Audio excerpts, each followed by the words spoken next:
RNE Audio. Descarga la app y disfruta de los programas de RNE y nuestros podcasts originales. Espacio en Blanco. En Radio Nacional de España, con Miguel Blanco. 3 y 6 en las Islas Canarias, segunda hora del Espacio en Blanco, aquí en Radio Nacional. Bienvenidos de nuevo a todos los que estáis ahí conectados. Hoy estamos en Tierra de Caín con Amador Guayar, al que de nuevo saludamos. ¿Sigues por ahí, Amador? Sí, aquí estoy. Buenas noches a todos. Bueno, vamos con la última parte del programa. Cosas tremendas nos va a contar. Tras esa introducción vamos con ello, ya veréis.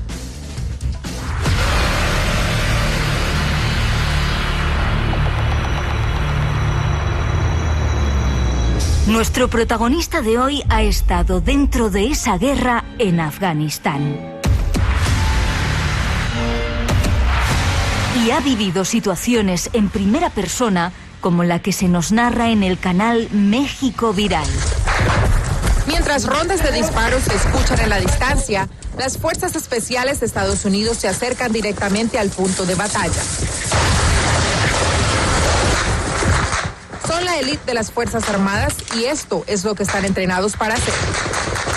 Su tarea no es simplemente luchar, sino cazar al enemigo. Estamos en Nijab, en la provincia de Kapisa, al este de Afganistán, un punto de encuentro para talibanes y los insurgentes. Hemos sido objeto de intenso fuego de ametralladoras automáticas por parte del enemigo a menos de 400 metros de distancia. Una nueva ronda de balas nos pasa por encima. Nos ponemos a cubierto detrás de una pared de ladrillos de barro. Con el inminente ataque en 3 direcciones diferentes, las fuerzas especiales se dispersan en campo abierto. Escuchemos algunas de las vivencias de nuestro invitado en la guerra. Amador, has estado en medio de estas balaceras que dicen por ahí, ¿no? Te han caído unas cuantas alrededor.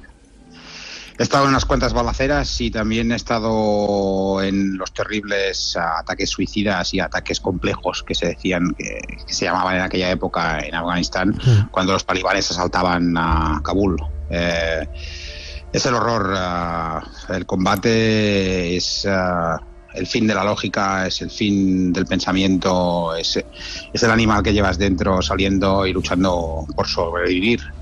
Con lo que las experiencias en combate son algo que son para siempre y que duran toda la vida. Y te has librado, ¿no? Afortunadamente. Sí, yo he tenido mucha suerte y aparte de ciertos rasguños y haberme hecho daño un par de veces, he salido indemne, no solamente en Afganistán sino en otros sitios. Recuerdo, por ejemplo, el ataque contra el restaurante Ria Pizza en Ucrania, en Kramatorsk. Yo estaba allí al lado y también me fue de muy poco. Con el trabajo que tengo, ese es un riesgo que uno debe asumir y que yo hace tiempo ya que asumí. Y nada de bravuconerías ni héroes, porque los héroes están en los cementerios, ni visiones románticas de la guerra y el combate. El que ha visto la guerra de cerca sabe que no tiene nada de romántico. Creo que viste también esos niños suicidas. De repente un niño que se autoinmoló, hizo estallar la bomba. ¿Qué pasó?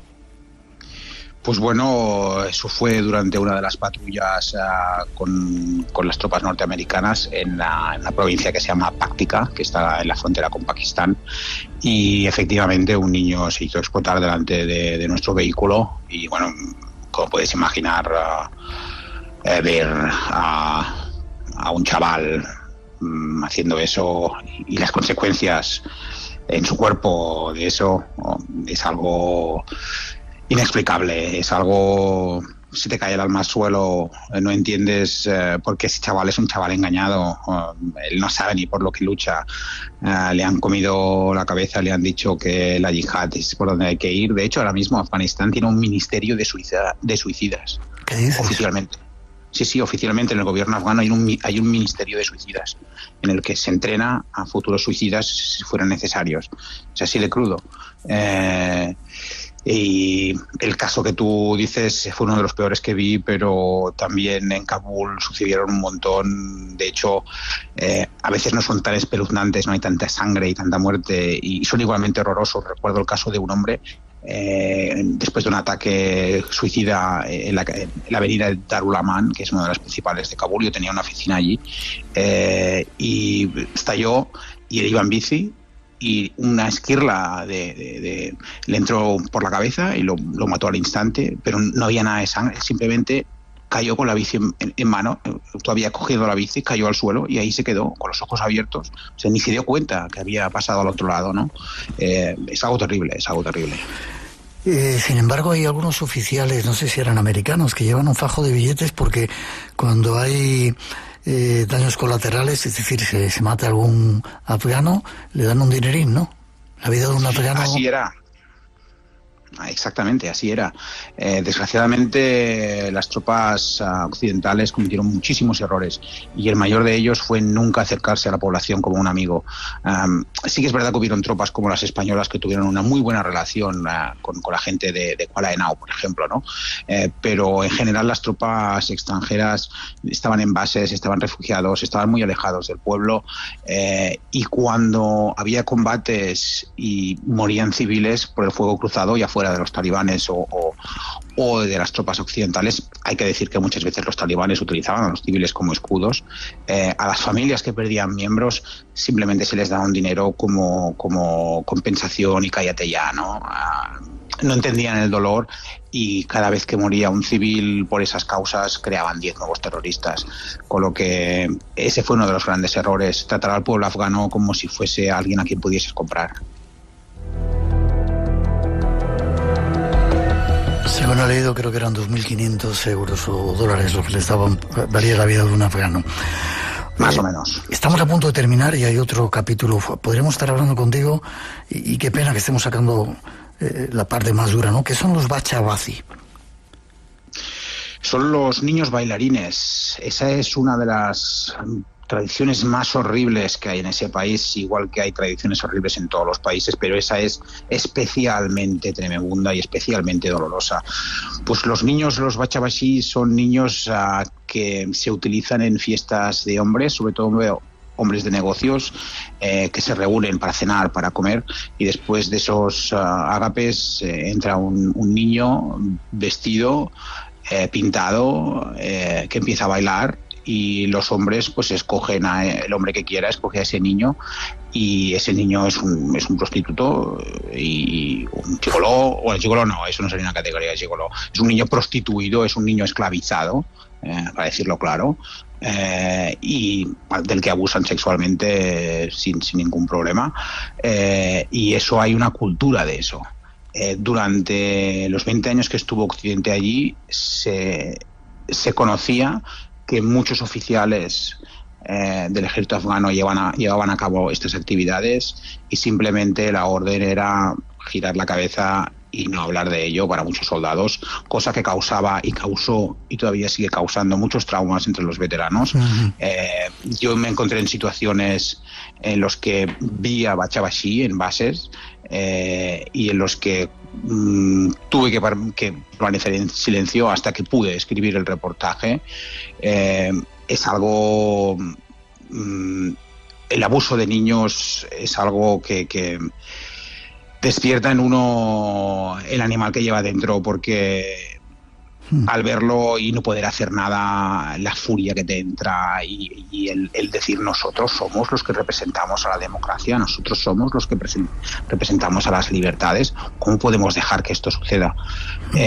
Entre los talibanes cabe decir que la cultura del bachabashi está completamente prohibida, pero se sigue llevando a cabo. Ya. Dos cositas quiero más que nos cuentes, si puede ser breve.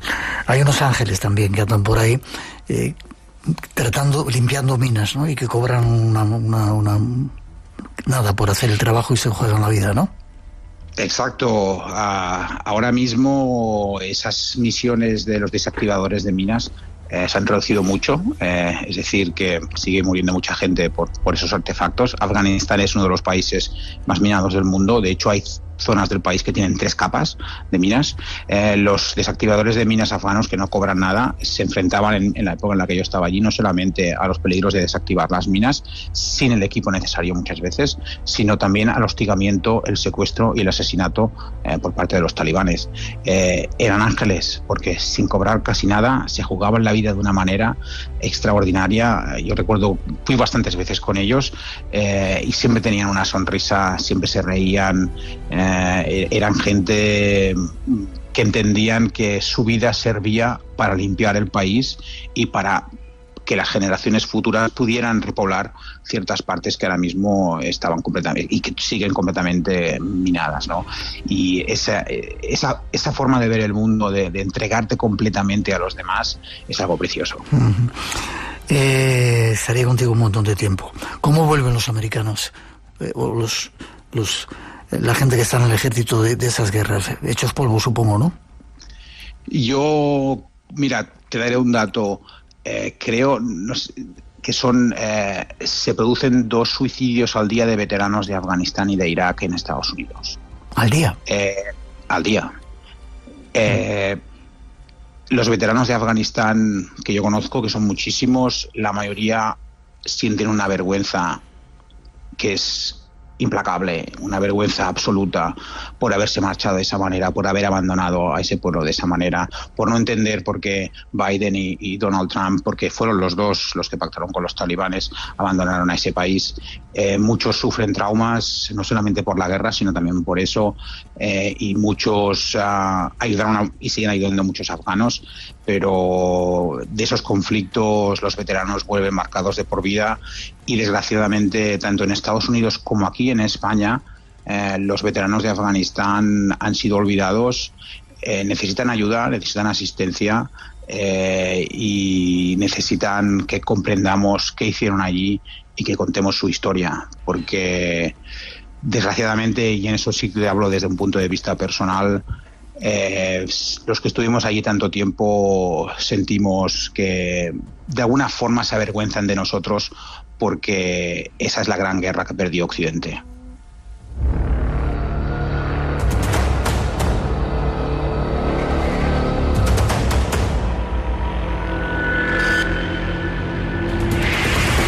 Se me ha quedado hablar de la autopista de la muerte, la pastilla de Amina, el río de los Yen, cantidad de temas. ¿Cómo volviste tú?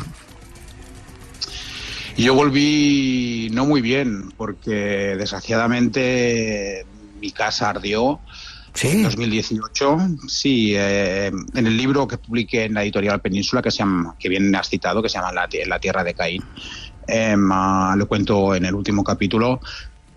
Mi casa sufrió un incendio que nunca ha estado muy claro si fue provocado o no. Yo creo que sí, porque en esa época yo era bastante crítico con el gobierno afgano y cómo se estaban haciendo las cosas. Tuve que refugiarme en la embajada española, gracias a los geos que me acogieron y que me tuvieron allí 10 días y después me llevaron casi en secreto hasta el aeropuerto y pude salir del país. Sin los geos yo seguramente no estaría aquí y por eso me gustaría agradecerles otra vez su ayuda. Yo volví destrozado, volví que se me quemó la casa, perdí todo el equipo, perdí todo el archivo de 10 años, perdí todos los escritos que había hecho allí, lo perdí todo, volví sin nada. El periódico para el que trabajaba se desentendió de mí, porque aquella que no tenía contrato. Fueron tiempos muy duros de reencontrarse, de encontrar el sentido a la existencia de uno y de volver a ilusionarse con el periodismo y de seguir adelante. En La Tierra de Caín, si queréis, un libro que se editó hace tiempo que habla de todo esto. Preguntan que por qué no se está hablando de todo esto en las noticias. No da muchos likes, como tú decías, ¿verdad? Ya no interesa mucho. No interesa mucho, estamos en otros temas. Gaza es muy importante también, Ucrania es muy importante también, el mundo está enfocado en eso y ya no les importa ni Afganistán ni la mujer afgana. Desgraciadamente vivimos en una sociedad donde los valores a veces cuesta entender los valores que tenemos. Ya. Nos quedamos con esa lección. Decías al principio, Afganistán era un país que quizá fue la cuna de muchas cosas, lo tenían todo y de repente lo perdieron. Quizá fuera una lección que deberíamos aprender muchos en este tiempo ahora, ¿verdad? Así es. Los paraísos, si no se conservan, y Afganistán, recordemos que había un autor ruso, también lo cuento eso en el libro, que identificó ciertas frutas y ciertos tubérculos que vienen de Afganistán, como la zanahoria, por ejemplo, ¿no? Y hay muchos más. Afganistán, ahí incluso yo recuerdo hablar con un historiador afgano que me decía que el origen de la historia de Edén en la Biblia, que es Afganistán, ¿no? O sea, es un país que va tan allá en la noche de los tiempos que realmente, y déjame ya acabar con esto, me gustaría que la gente, más allá de mi libro, se informen sobre Afganistán, lean más allá de lo que hay y de lo que está pasando ahora, pero que lo lean para que entiendan y para que denuncien lo que está pasando, pero que se metan en ese país, en la historia de ese país, y entenderán que muchas de las cosas que pasan en el mundo ahora ya han pasado antes y que podemos aprender de ellas. Teníamos una cancioncita para felicitarte el cumpleaños, pero como me dijeron que era ayer, pero te lo digo, feliz cumpleaños. Bueno, entre ayer y hoy, fue ayer 15 de marzo y yo todavía sigo despierto, así que supongo que todavía es mi cumpleaños. Pues feliz cumpleaños, que cumplas mucho y sigas contando esas cosas que a veces no gusta escuchar. ¿Forma de contacto contigo? Por supuesto, y muchísimas gracias, Miguel, por acogerme en tu programa y a todos los que hacéis este programa fantástico, por darme este tiempo largo para poder hablar de lo que he hecho. Y bueno, nos vemos allí fuera en los reportajes. Bien, ¿y tienes alguna página web o algo de contacto para que...? No, antes tenía una página web, para ya no, la estoy reconstruyendo, vale. Pero tengo Instagram y Twitter y esas cosas, así que si alguien quiere contactar conmigo, adelante, y será un placer hablar con ellos. El placer ha sido nuestro estar contigo y espero que hayas disfrutado. Muchísimo, muchas gracias, Miguel. A ti, un fuerte abrazo.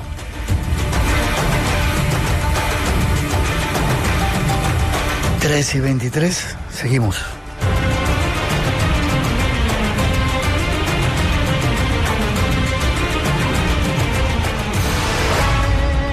Buscas respuestas a nuestras mismas preguntas. Estás en el sitio indicado. Estás en Espacio en Blanco, con Miguel Blanco. El domingo a las 2 de la madrugada, en Radio Nacional. Un saludo a Miguel Blanco desde Malta, desde los Karruts, los surcos en piedra. Un saludo.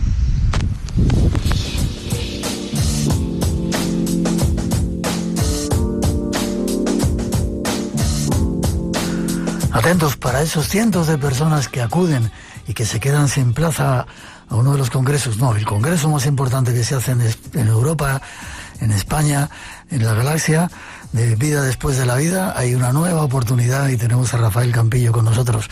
Buenas noches, Rafael. ¿Qué tal? Buenas noches, Miguel. Rafa mejor, que Rafael suena raro, Rafa Campillo, ¿verdad? Sí, sí, verdad. Estoy acostumbrado también a Rafa.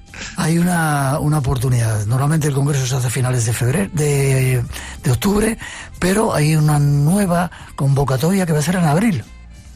El 26 y 27 de abril tenemos la primera convocatoria del año, que es en primavera. 26 y 27 de abril, después de Semana Santa, como siempre en Albacete. Palacio de Congresos de Albacete. Y bueno, pues además este año es un año especial porque celebramos el 25 aniversario de estos congresos. 25 años de un congreso que sirve para ayudar a un montón de gente. Dime los invitados especiales que tenemos para esta primera edición de Vida Después de la Vida. Bien, pues va a venir María Belón, Miquel Lizarralde, el doctor Juan José López, la doctora Rosana Mainar, la psicóloga Esther Moreno, Andrés Olivares, Miguel Pedrero. Y luego tenemos como actuación musical Sara Veneros y luego Camerata de Castilla-La Mancha, que también nos va a acompañar con su música. Y nos queda una ponente, que no puedo decir el nombre todavía por cuestiones de marketing, pero que lo diré dentro de muy poco, que es muy conocida en España, por supuesto que sí. Pero no lo puedo hacer público hasta el día 15 de marzo. ¿Y si lo llevo yo? No, me dicen que no. Es que no lo podemos decir. Me dicen que no, ya me dicen aquí, me echan la bronca, me dicen que no. Me dijeron que no lo podía decir públicamente y no lo puedo decir. 26 y 27 de abril, la primera edición de ese congreso, uno de los más importantes que se hacen en Europa y en el mundo, con Rafael Campillo y un montón de invitados. Forma de contacto, y daos prisa porque mucha gente se queda sin entrada, sin acudir a a este evento increíble. ¿Forma de contacto? Sí, bueno, pues a través de la página web del Congreso, vidadespuesdelavida.es, pueden hacer las inscripciones y, como tú bien has dicho, todo lo que se recauda en las inscripciones pues va para proyectos en Benín, y en esta ocasión para poner en marcha unos talleres con las madres de los niños de las canteras para aprender a cultivar la tierra, enseñarles a cultivar la tierra. Homenaje a todo lo que haces, y dentro de poquito vamos a conocer ese trabajo que hacemos con Mensajeros de la Paz, con el Padre Ángel, y una vez más el misterio, el trabajo de Rafa Campillo y su equipo, pequeñito pero potente e importante, sirve para que el misterio llegue a muchas personas y ayude en la vida de mucha otra gente. Por lo que te doy la enhorabuena. 26-27 de abril, Palacio de Congresos de Albacete, y si queréis acudir, ahí está la cita. Seguiremos hablando de ello, Rafael. Gracias, un fuerte abrazo. Seguimos hablando. Muchas gracias, buenas noches, Miguel. Hasta pronto, adiós.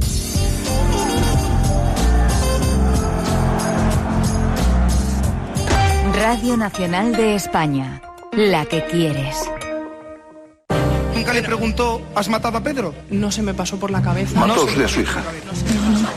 No maté a mi hija, no maté a mi hija. ¿Qué se esconde tras la mente de un criminal? Llevo más de 30 años intentando responder a esta pregunta. ¿La verdad que callan se revela a través de sus escritos? El análisis de este material exclusivo resulta clave para profundizar en los perfiles psicológicos de la mente criminal. Tenía la idea fija que tenía que hacerlo. Correspondencia criminal. Y en este podcast voy a compartir contigo mi correspondencia criminal. Nunca he tenido intención ninguna de matar a nadie. Correspondencia criminal. Mi vida es una basura. Un podcast de RN Audio. Errores atrás de errores.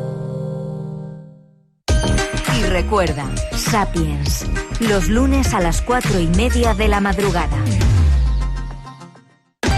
RTV, la que quieres.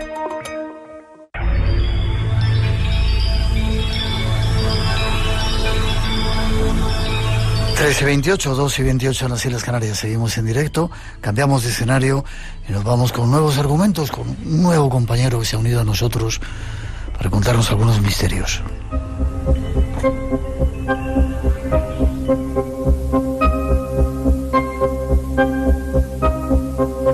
¿Te gusta tu sintonía, Javier? Me gusta, porque además yo soy bastante difícil para encontrar una música. Sí, pero esta me gusta. ¿Hemos acertado? Sí, hemos acertado, porque además tiene un poco, tiene ritmo y tiene un poquito de tenebrosidad. Sí, eso siempre me gusta. Sí. Javier Resines ya estuvo con nosotros hablándonos de criptozoología, un nuevo compañero, como decía, que se une al Espacio en Blanco y está de nuevo con nosotros para contarnos. Bienvenido de nuevo, un placer. Muchas gracias, Miguel, muchas gracias. Creo que nos vamos a quedar en España hoy para que nos cuentes extraños animales, y esto parece que tenemos pruebas de ellos, ¿no? Sí, claro, sí. Hoy vamos a ir a visitar un rincón de España, porque además voy a utilizar una frase que utilizo mucho y me gusta a mí, es decir, que lo extraordinario sucede muy cerca de ti. Sí. Y en este caso lo tenemos a pocas horas para desplazarnos y verlo, además, ¿no? O sea, que podemos ir, atentos, que se puede ir a este lugar. Sí. Hicimos, déjame que te adelante, no sé si te lo contaba, hicimos una entrevista, no vamos a desvelar, y yo me quedé alucinado de lo que nos contaba, que hoy lo vas a traer de nuevo tú, con nuevas informaciones. Claro, esto es porque hace pocas fechas, se ha producido el varamiento de un calamar gigante en una playa de Llanes, en Asturias. Es un caso como tantos otros, pero que nos sirve de pistoletazo para hablar un poco de este críptido. Hasta hace muy pocas décadas, un verdadero críptido de un ser desconocido, el kraken, mítico de la mitología nórdica, ¿no? Hecho realidad, que cada vez es un animal que se va conociendo más, pero que aún así tenemos una puerta al misterio, porque los científicos, que en España tenemos muchos y muy buenos, dedicados al estudio de esta criatura, creen que tenemos pruebas suficientes como para pensar que hay una especie todavía, el calamar hamiltonis, que llaman, que sea un calamar de tamaño colosal. Lo que estamos hablando hasta ahora es del encuentro, del varamiento casi siempre de individuos normalmente juveniles, no son individuos adultos, que pueden alcanzar hasta los 18-20 metros de longitud. La especie de la que estamos hablando es el Architeuthis dux, y tenemos la suerte de que este de Llanes es un dux, a una de estas especies. Tenemos la suerte de tener en España uno de los mayores caladeros de Architeuthis que existen en el mundo.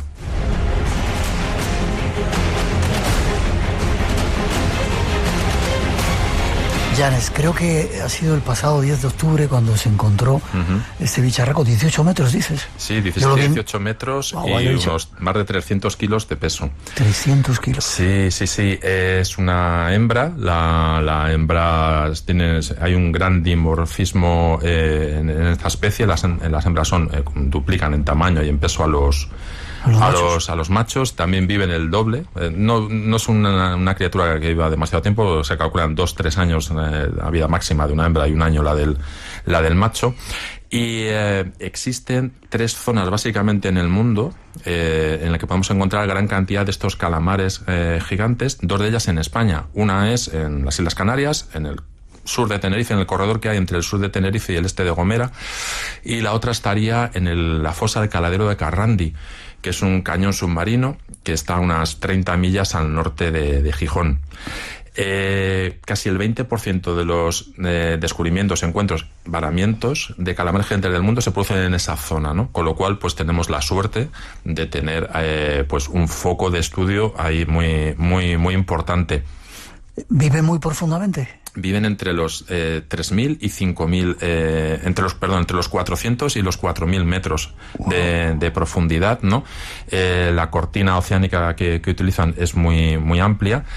Y tienen un problema que son muy apetecibles para algunos depredadores, como por ejemplo para los calderones o las orcas. Cuando hay una colonia de orcas, por ejemplo como la que hay al sur de Tenerife, es porque hay un gran nido de calamares gigantes ahí. Tenerife ha sido siempre un lugar muy importante para este tipo de criaturas, porque el primer encuentro documentado, un ataque fue realmente documentado, de un calamar gigante se produjo en las costas del sur de Tenerife en 1861. Un calamar gigante atacó a un barco francés, el Alecteón. Hubo una como lucha, en las películas que les como en las películas, exactamente igual, sí. Además, los dibujos que hay de la zona, los grabados de la época, utilizan esa referencia, ¿no? El gran calamar enroscándose al palo mayor del buque. Hubo una lucha, así está documentado en el cuaderno de bitácora al menos, del Alecteón, una lucha con el calamar. Lo mataron arponeándolo, intentaron subirlo, pero se les rompió. Pero sí consiguieron un trozo bastante grande de varios metros de un tentáculo. Llegado a puerto, lo salazonaron y lo enviaron a París, a la Academia de Historia Natural de París, y en pocos meses ese calamar gigante fue el protagonista de una de las sesiones más interesantes que hubo de la Academia de Historia Natural de París, y fue la primera vez que el calamar gigante pasó de ser un mito a una criatura y empezó a ser estudiada realmente, ¿no? Gracias a este trozo de calamar que pudieron llevar, este calamar canario, podríamos decirlo, que lo llevaron a tierras de París. Y teniendo en cuenta que tenemos esta otra gran zona de estudio en Asturias, hay varias organizaciones, el Instituto Español de Oceanografía, es decir, en este caso los científicos sí que han querido ponerse manos a la obra para estudiar esta especie tan poco conocida hasta ahora. Hay grandes estudiosos como el profesor Ángel Guerra, por ejemplo, de Riego de Vigo. Coordinadoras privadas como el CEPESMA, que han hecho una gran labor con Luis Laría, una gran labor de recuperación de calamares. Luis Laría es nuestro programa contado. Sí, es que no hablar de calamares gigantes, no hablar de Luis es... Le mandamos un saludo. Sí, un saludo. Déjame que le diga, quedamos en ir a ver un día el museo, iremos a verlo dentro de poco. Luis, prepárate. Claro, y el museo además, que empezó con el CEPESMA, que por desgracia se destruyó por un temporal en 2014 en Luarca, que estaba en el muelle de Luarca, abrió en 2022 unas instalaciones más alejadas ya, más en el interior, y es una gozada para descubrir lo que tenemos justo a pocas millas de nosotros, ¿no? En estas fosas, en estos cañones, ¿no? No solo calamares gigantes, sino regalex y todo tipo de fauna ultramarina, además. ¿Qué es eso de regalex? Pues es un pez sable. Es estos peces que pueden medir 15, 20 metros, aplanados y muy anchos, parece una serpiente de mar, y que en algunas noticias sale de vez en cuando que intentan relacionarlo con catástrofes también, como que son avisadores de terremotos y de catástrofes en la zona, ¿no? Estos regalec, es un pez remo realmente, ¿no? Alargadísimo. Hay uno expuesto en el Museo del Calamar de Luarca que animo a todos a que vayan a verlo, que ocupa pues casi de lado a lado la exposición, ¿no? Es realmente increíble, ¿no? Es maravilloso para encontrar estas criaturas desconocidas prácticamente para nosotros.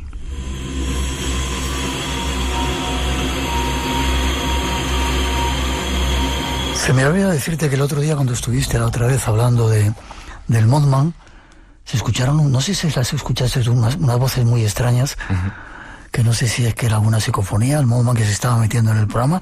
Espero que no pase hoy también, porque cuando tú vienes hay que andar con cuidado también. No sé si te queda algo más que contar de esta historia, si invitar a nuestra gente a ir a ver ese museo. Sí. ¿Cómo se llama el museo? Es el Museo del Calamar Gigante, está en las dependencias municipales de Luarca. La entrada es gratuita, además. Es un museo pequeñito pero muy interesante. Y luego Luis Laria, el CEPESMA, tienen el Parque de la Vida también en Luarca, donde además de otras instalaciones tienen también recuperados algunos calamares gigantes en exposición también. Vale, no sé si te quieres contar algo más, porque quiero ir a una isla antes de que te vayas. ¿Por qué se suben arriba y varan? Bueno, pues todos los animales que han sido encontrados varados o están flotando es porque son ejemplares moribundos, que decir, no suben a por comida ni nada de eso. Hay varias posibilidades. Una es por enfermedad y otra, por ejemplo, entre 2001 y 2003 hubo un gran aumento de los varamientos y del encuentro de este tipo de calamares. ¿Por qué fue? Se especula que fue porque hubo una gran expedición de prospecciones petrolíferas y de gasísticas hechas por varios buques que utilizaban cañones sónicos. Estos cañones sónicos para taladrar sónicamente la tierra y ver qué tipo de balsas o bolsas de hidrocarburos podría haber. Esto lo que produce es un defecto, es una desorientación en el sistema de orientación de los calamares, que produce que pues vayan hacia la superficie, vayan hacia la playa y terminen muriendo, ¿no? Muchos de los casos de varamiento es por este tipo de problemas. ¿De qué se alimentan? Ellos se alimentan de otros calamares también. A veces se alimentan de cualquier tipo de pequeño pez, pequeño cefalópodo que encuentren, ¿no? Incluso hay documentados con fotografías, incluso, pero estos son más que alimentaciones, lucha con calderones y con otros cetáceos, ¿no? Incluso se encuentran ballenas y otros cetáceos con enormes marcas de ventosa, ¿no? Que, entre otras cosas, esto lo que hace es especular con la posibilidad de la existencia de un calamar colosal, este Hamiltonis, que estaríamos hablando de aproximadamente 30 a 35 metros de largo. Más de un autobús. El autobús de Londres de 2 pisos, grande y enorme, pues esto sería un calamar Hamiltonis aproximadamente, ¿no? Pero en el mar. Wow. Por una vez, habrá muchas más seguramente, un mito como el de Kraken se hace real y lo tenemos muy cerca de nosotros. Totalmente.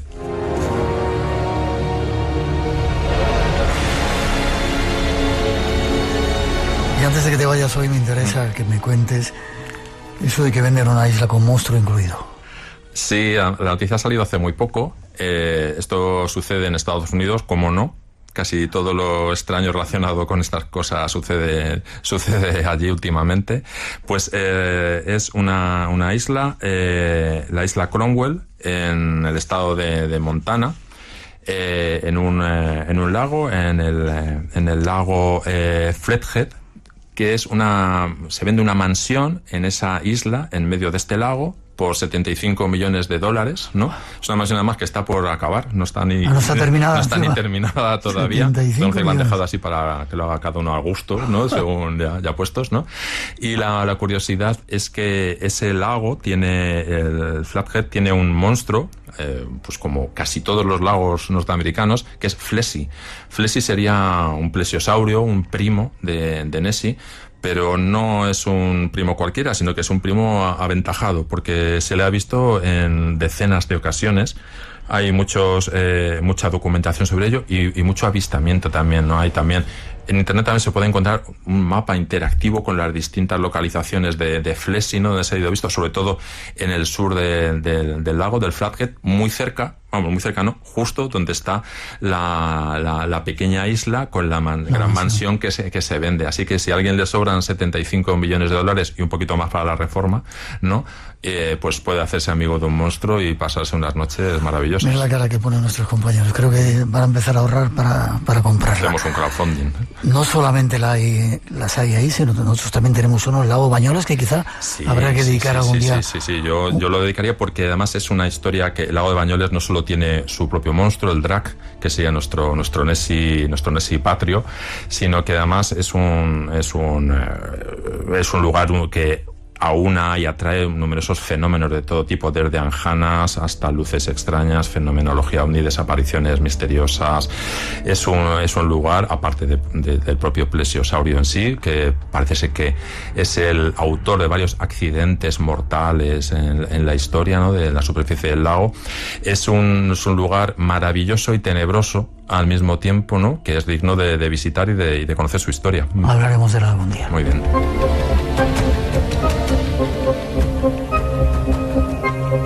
No me extraña que digan que eres el que más sabe de criptozoología. No tiene mucho mérito, es que llevo muchos años en esto, tampoco te creas. Javier Resines, forma de contacto contigo si quieren saber más y si queréis escuchar más veces, por aquí estarán en el Espacio en Blanco de vez en cuando contándonos estas historias de los críptidos. Pues nada, en redes sociales buscando Javier Resines o tecleando Criptozoología en España, que es el nombre que tiene mi blog, y allí pues verán historias, recursos, links, un poco para conocer más en profundidad el fenómeno de los animales extraños. Como siempre ha sido un placer. Muchas gracias, Miguel, igualmente. Gracias a ti. Gracias.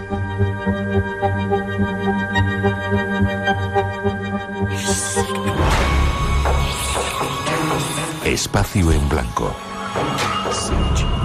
Tu cita con el misterio en Radio Nacional.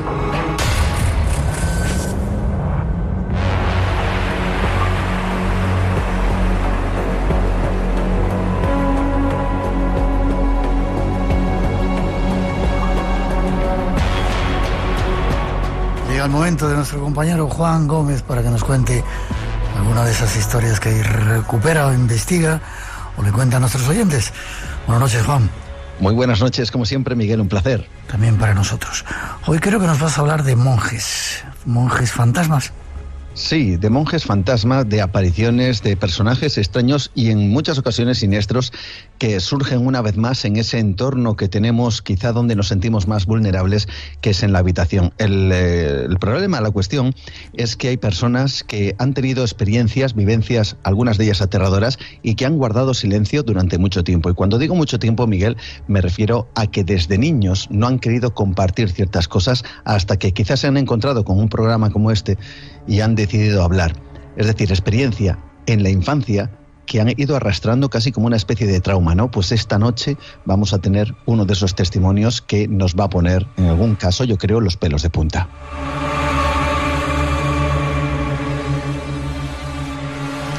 Un caso que tú has investigado, que te han contado a ti. No, lo he investigado. Me contaron el testigo, yo luego estuve hablando con él y me estuvo relatando pues las cosas que le iban sucediendo a lo largo de la estancia en una casa donde aparentemente pues a él le sucedían cosas muy extrañas, o al menos así lo interpretaba. También hay que decir que era muy pequeño cuando sucedieron estas cosas, pero como digo, vamos a trasladar o vamos a traspasar ese umbral, ¿no?, entre lo que pudiera ser la mente de un niño, quizá muy imaginativa o sugestionable, a cosas que realmente, incluso para un adulto, serían tremendas, ¿no? Ese es el caso de nuestro testigo, nuestro protagonista, que nos pone en situación y además lo hace de una manera, pues con estas cosas que a uno le pueden extrañar. Insisto en esto, siendo muy niño, él empieza a notar que algo ocurre en la casa. Una de esas cosas extrañas, sin más, pero extraña, es lo que le sucede con unas pinzas que hay en la terraza, fuera de su habitación. Si quieres, lo escuchamos. Esa ventana daba a una terraza que estaba cerrada con aluminio, o sea, no había corrientes de aire. Y todas las mañanas, o sea, yo oía por las noches las pinzas caerse, las oía caerse. Y es que a la mañana siguiente estaban fuera del cesto y algunas en el suelo. Pinzas de la ropa, ¿no? Sí, pinzas de la ropa. Los tenía en un cesto elevado en un pequeño armario, y él oía cómo saltaban. Algo realmente curioso, ¿no? Y cómo salían del cesto, incluso algunos pues caían en el suelo. Podíamos interpretarlo evidentemente a cualquier cosa, y tenemos que pensar, una vez más insisto en esto, que él era un niño cuando aquello. Pero hubo no solo vamos a decir, peculiar suceso, sino que también en esa casa vivió otros que una vez más ya nos lleva al terreno un poco más, al menos un poco más lleno de misterio. Es que oía ruidos por todos lados, o sea, era no solo en la ventana, en la puerta, siempre oía. Entonces yo tenía mucho miedo de pequeño. Pobrecito. Escuchar ruidos y se lo guardó todo hasta que te lo ha contado a ti ya mucho tiempo después.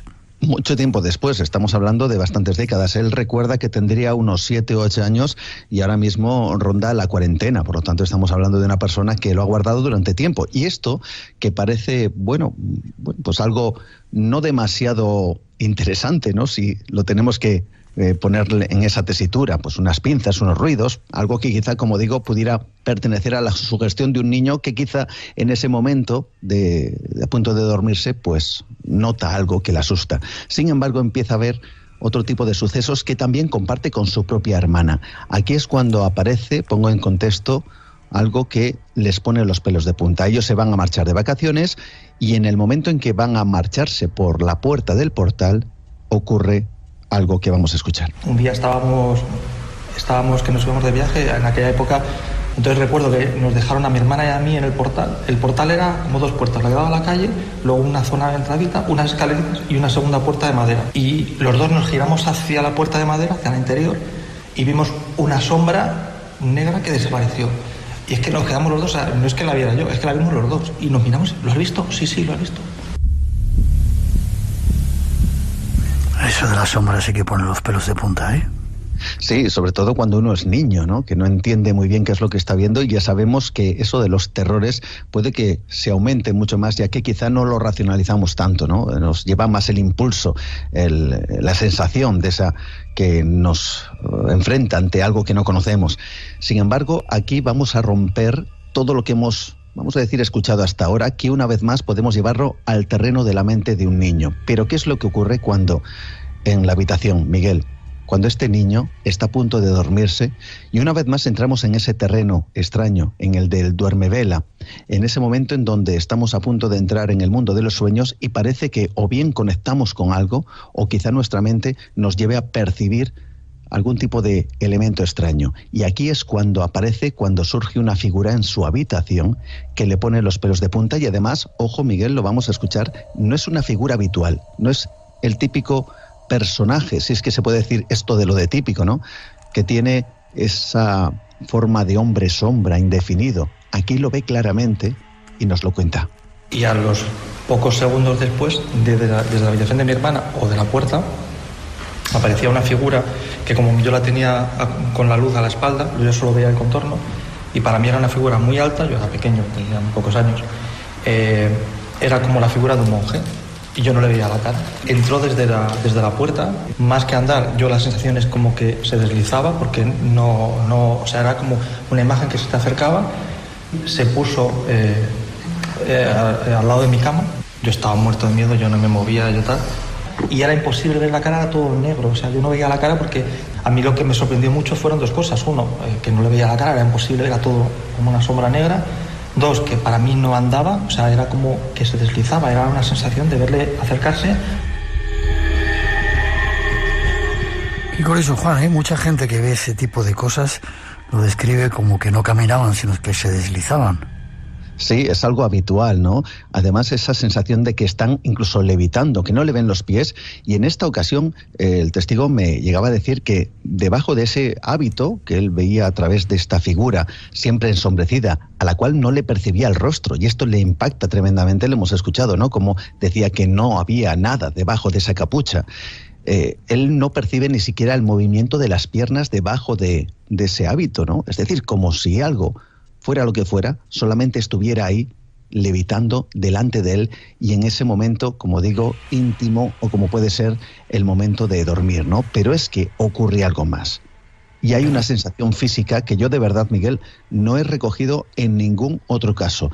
Siempre se habla, por ejemplo, de alguien que te toca, tú lo sabes, de alguien que puede tirar de la manta, de alguien que te puede incluso agarrar de los pies o tirar en un momento determinado de un brazo, de lo que sea, ¿no? Sin embargo, él nota algo mucho más apabullante. Ver aparecer el monje, quedarme paralizado, no poder ni gritar ni nada, y notar como cuando se paró al lado, pegado a la cama, como yo perdía el contacto con la cama, pero no porque me levantara alguien, sino, yo no noté que me cogiera y me levantara, yo noté que perdía el contacto con la cama y, no sé, me levantaría 5 o 10 centímetros y ahí ya no recuerdo nada más, ahí ya amanecí de día. Es que ni recuerdo haber soñado ni nada, es como si al segundo después te despiertas que me acaba de pasar y ya de día, como un tiempo, pero mucho tiempo perdido. A partir de ahí fue cuando empecé a tener miedo. Es decir, que levitaba y encima una sensación de tiempo perdido. Así es, yo no he recogido ningún elemento así, quizá el tema del tiempo perdido que sí puede darse, pero este testigo, aún recordar como si levitara, como si algo le elevara de la cama y además lo percibía físicamente. También hay otro elemento que no tengo vamos a decir, el audio, pero sí me comentó que él en un momento determinado lleva además mucho tiempo arrastrando una lesión en el brazo, porque en una de esas apariciones tan extrañas algo le agarra del brazo, tira de él de manera muy fuerte. De repente nota como el brazo casi se le disloca, esto es alucinante, y al mismo tiempo nota como si hubiera una segunda fuerza que le libera. Dice que desde ese mismo instante, siendo también pequeño, su brazo no se ha recuperado, sigue manteniendo esa lesión y lleva ya, como digo, muchas décadas. ¿Qué es lo que ocurrió en ese momento? ¿Cuál fue esa extraña fuerza? Una vez más es un misterio, Miguel. Y habría que preguntarse si ahora de mayor le siguen sucediendo esos fenómenos. Claro, tú imagínate, cuando ocurre este tipo de cosas, muchas veces en el seno de la casa, en el seno de tu propia habitación, y sobre todo ese recuerdo infantil, pues muchas veces eso te produce un gran impacto y sobre todo ponerte los pelos de punta. Bueno, pues él ha regresado porque ya se marchó, evidentemente, él ya hizo su vida, se independizó, se fue a vivir a otro lugar, pero de vez en cuando regresa a esa casa y te puedo garantizar que lo que dice ver vuelve a ponernos los pelos de punta, y ya hablamos a día de hoy, Miguel. Y en esa casa además, yo recuerdo, después de haber estado una temporada enfermo y tal, volví a casa y yo he visto apariciones, se me ha parecido como estar a abrir los ojos y ver como un espíritu que se te viene encima.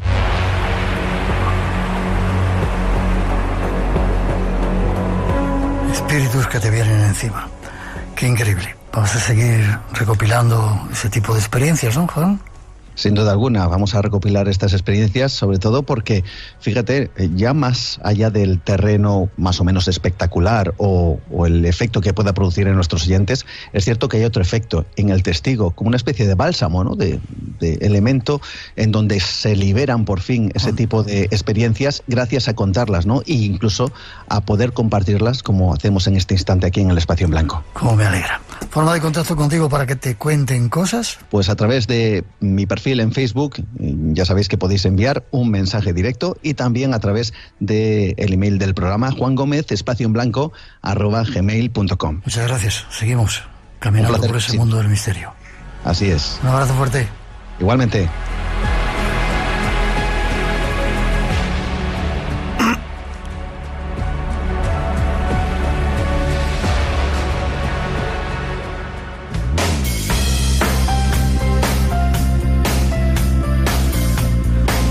Y nos vamos por hoy, deseando que hayáis disfrutado del programa de esta noche. Volvemos en 7 días aquí a vuestra casa. El Espacio en Blanco tiene preparados programas muy especiales y no queremos que os lo perdáis. Y ahora hasta que llega Alborada, ponemos un poquito de nuestra mejor música, a abrigarse, que parece que viene el frío, y nos encontramos aquí en el Espacio en Blanco. ¡Feliz semana!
Por hoy terminamos. Recuerda que tienes una cita con el misterio. Aquí en Radio Nacional. Será dentro de 7 días en el Espacio en Blanco. Hasta entonces, feliz semana.